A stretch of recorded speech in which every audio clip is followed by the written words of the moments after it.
guys, so I guess prom season is here and also graduation is like right around the corner, so that means formal attire. Early on in January, a company contacted me called DressPro.com. They wanted me to do a review on their website and also on their product. The funny thing about reviews for me is that I always wait a month or two after receiving the product to launch the review. First of all, I want to try out the product completely before I tell you guys if it's good or bad. And second of all, these companies aren't the boss of me. Okay.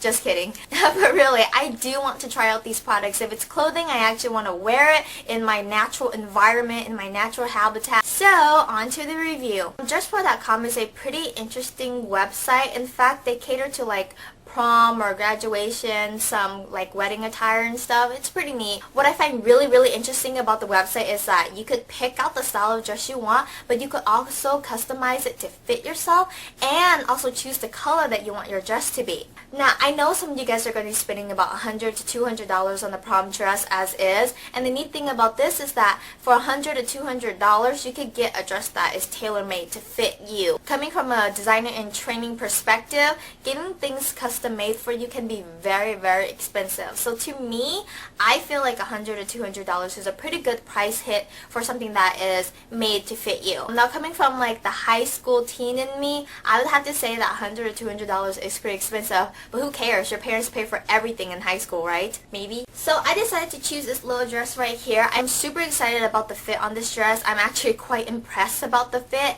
and I think it's because I measured myself correctly. If you don't measure yourself correctly, you are going to screw yourself over something fierce. A majority of us are girls here, so you guys will completely understand what I'm talking about here. But when it comes to strapless dresses, you have a lot of problems going on up in this area right here. That means trying to find a bra that will hold this up, or trying to keep your bra up, or duct taping, double side stick taping. I mean, doing all these weird like contraption to seal yourself in throughout the night. I'm not very blessed here to begin with, but I know that some girls will be a little bit surprised about how this dress is constructed. Now, when I buy a strapless dress that is probably over $70 to $100, I do require a few under construction that they must have in there, and if they do not have it in there, I will probably jump over the cash register and just go like ape crazy on them, because there's no reason that a dress that's over $100 does not have these constructions in it. But I am actually really surprised that not only does this dress have two of the requirements that I asked for, it actually has a third element that just blew me over the edge. When you are buying a sweetheart neckline dress like this,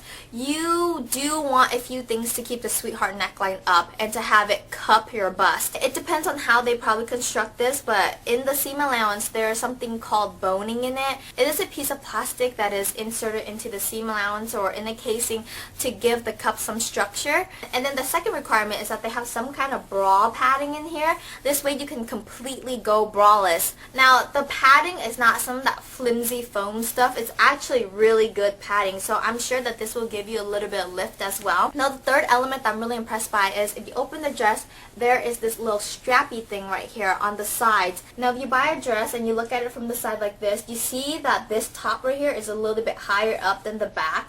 This means that there is a chance that this part right here might flop over, and you don't want to be having a flopping boob while you're dancing and stuff. So this is what the little strappy does. It kind of just pulls the front towards your body while you're dancing and moving around, and I think that's a really cool feature that they put in here, and I'm like super excited about it. Overall, the dress is pretty well made. One thing that I always look for is this little hook right on top of the zipper, and they do have the little hook, but instead of having an eye, they actually just made a straight stitch, and you kind of just hook it onto the straight stitch right here, and I think that's kind of like cheaping out on materials, and I really wish that they use an eye instead of a straight stitch, because the straight stitch could be ripped off or come undone. Another thing that kind of just got on my nerves a little bit is these little threads right here. And when you want to present something professionally or something well made, you don't want to have threads just hanging off. It doesn't matter how well something is made, it doesn't matter how perfect it looks. If you have thread coming off of it, it just shows that you're kind of lazy. Trust me, if I were to hand something in with thread hanging off of my garments and stuff, my professor would look at me like I'm crazy. But also, it's not like a forest of threads. It's just only 1 or 2 threads that you could snip off here and there, but I just think that it would have been nice if they snipped it off. Another thing is that when you take it out of the box, it's going to be quite wrinkly. The fabric that this is made out of is satin, and satin is not the best thing you want to iron because it loses its sheen after you iron it. So I would recommend like hanging it in your bathroom while you take a hot, steamy, sexy herbal essence shower. Or you can go ahead and take it to the dry cleaners and have them steam it out or something. Just don't risk ironing it because you don't want to leave burn marks on it. The website does provide free shipping, and if you don't want to custom make anything, you can go ahead and select their pre-manufactured sizes. It's already there. I think it's probably a little bit easier for you if you don't want to measure yourself. Oh, and they also sent me a pair of shoes if I were to want to wear it with the dress, but I'm not going to wear it with the dress. I'm going to wear it with jeans instead. And these are the shoes that I picked out, and these shoes are made out of PU leather. PU leather actually stands for polyurethane, and polyurethane is a type of pleather, but it's a little bit more softer sometimes. I got a size 6. I should have gotten the 5.5 so that it fits my feet a little bit better. It is a little bit loose on me, but whatever. I guess I could use my heel liner tutorial and make myself another heel liner for this one.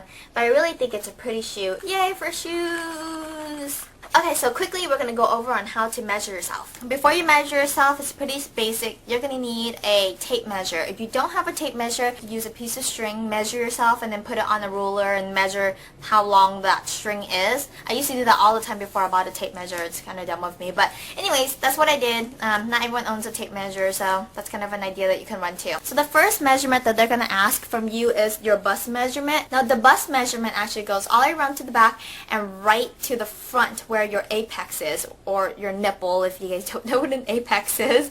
The second measurement that they're going to ask for is the high bust. That means it's going to be up here right underneath your armpit, which is above where your nipple is. The third measurement is going to be underneath your bust, or your low bust, and that's pretty self-explanatory, which is right around here, right underneath your bust line. Fourth measurement is your waistline, and as you can see, the shirt that I'm wearing is exaggerating the lowness of my waistline, but really my waist is where my belly button is. So my belly button is right here, and that's where my waist is. And sometimes your waist is actually the smallest part of your body, so if you have like a weird belly button that's like up here, then yeah, you may have to measure yourself down here, which if your belly button's up here, that would probably be a third nipple, but whatever.